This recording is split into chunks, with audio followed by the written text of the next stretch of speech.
significant historical day when a single heart broke into two pieces, and both the pieces are still crying.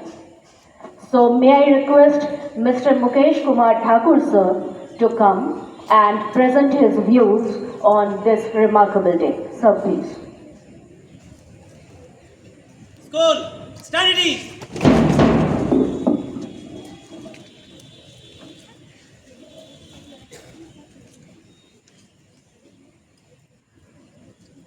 आदरणीय प्राचार्य महोदय, शिक्षक गण एवं मेरे प्यारे बच्चों, आज का जो दिन है ये भारत के इतिहास में बहुत ही महत्वपूर्ण स्थान रखता है।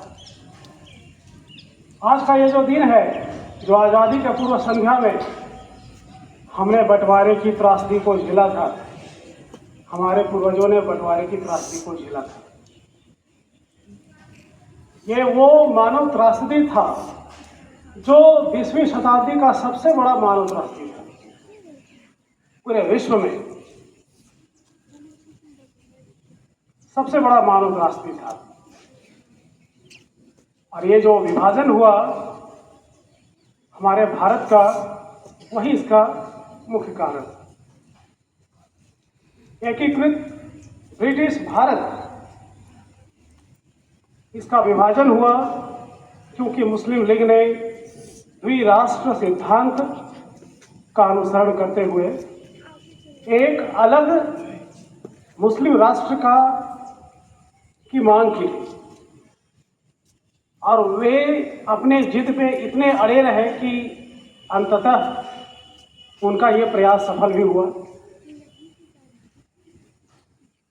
माउंटबेटन योजना से पूर्ण रूप से प्रेरित एक कानून बना, इंडियन इंडिपेंडेंस लॉ 1947, और इसके आधार पे भारत को 14 और 15 अगस्त, या तो कहे 14 अगस्त को 1947 में दो संप्रभु राष्ट्रों में बांट दिया। एक था भारत, एक था पाकिस्तान। पाकिस्तान था मुस्लिम भाइयों के लिए और भारत था हिंदुओं के लिए। ये वही हिंदू और मुस्लिम भाई थे जिन्होंने भारत के आज़ादी के लिए कंधे से कंधा मिलाकर और साथ ही साथ अपना सर्वस्व न्यौछावर कर दिया था, बलिदान दिया था। जहाँ तक मुझे याद है, कई सारी ऐसी घटनाएं हैं जिससे हमें पता चलता है हिंदू मुस्लिम एकता के बारे में। जैसे जलियांवाला बाग, इसकी कुछ लाइनें हैं जो मुझे याद हैं, जो हम लोग अपने स्कूलिंग एज में 15 अगस्त या 26 जनवरी में गाया करते थे। जलियांवाला बाग को देखो यहीं चली थी गोलियां, जलियांवाला बाग को देखो यहीं चली थी गोलियां, ये मत पूछो किसने खेली यहाँ खून की होलियां। एक तरफ बंदूकें दर्जन, एक तरफ की टोलियां, मरने वाले बोल रहे थे इनकलाब की बोलियां।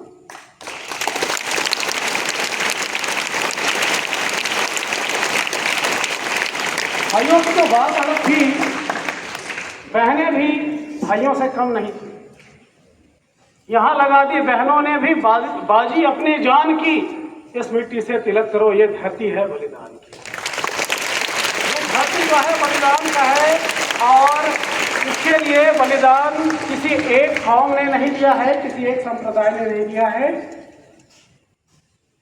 भारत के आज़ादी के लिए हिंदू और मुस्लिम दोनों ने मिलकर लड़ा, और ये अपने आंखों में ये सपना संजोए रहे कि भारत जब आज़ाद होगा तो हम एकीकृत भारत में, अखंड भारत में खुले आसमान के नीचे चैन की सांस लेंगे। हम अपनों के साथ आज़ादी का पर्व मनाएंगे, जश्न मनाएंगे। लेकिन ये क्या, 14 अगस्त को विभाजन का मातम मनाना पड़ा। ये अपने इनके पास नहीं थे जिनके साथ ये उस विभाजन को, उस आज़ादी को मना सके। कहा जाता है कि 10 लाख से भी अधिक लोग सीमा के इस पार और उस पार से मारे गए, 80 लाख से भी ज़्यादा लोगों ने दोनों तरफ से पलायन किया, अपने घर बार जमीन जायदाद को छोड़कर।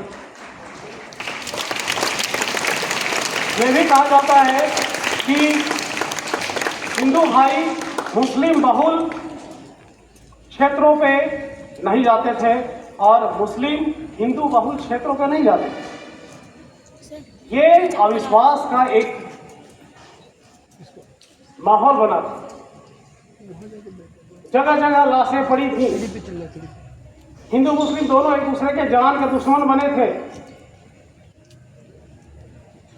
लावारिस लाशें यहाँ वहाँ बिछी हुई थी। ये काफी आम परिस्थिति थी, ये काफी आम सिचुएशन था। कहीं भी आपको लाश देखने को मिलता, स्थिति काफी भयावह थी। बहनों की मांगें सुनी हो गई थी, माताओं की गोदें सुनी हो गई थी। बहुत बार तो माताएं अपने जिगर के टुकड़ों को, जो मृत थे, उनके औलाद जो मर चुके थे, उनके डेड बॉडी को आंचल में छुपाए इधर उधर फिरती थी। आप सोचिए कि यह कैसा त्रासदी। लाखों करोड़ों लोग बेघर हो चुके थे और वो रिफ्यूजी कैंप में रहने के लिए मजबूर थे। वो क्या आज़ादी का जश्न मनाते। तो इसीलिए आज का जो दिन है, विभाजन की विभीषिका के स्मृति दिवस के रूप में हम लोग मना रहे हैं, ताकि हम अपने आप को ये रिमाइंडर दे सकें कि हमें एकता के साथ रहना है, सामाजिक सद्भाव, सांप्रदायिक सद्भाव को बनाए रखना है,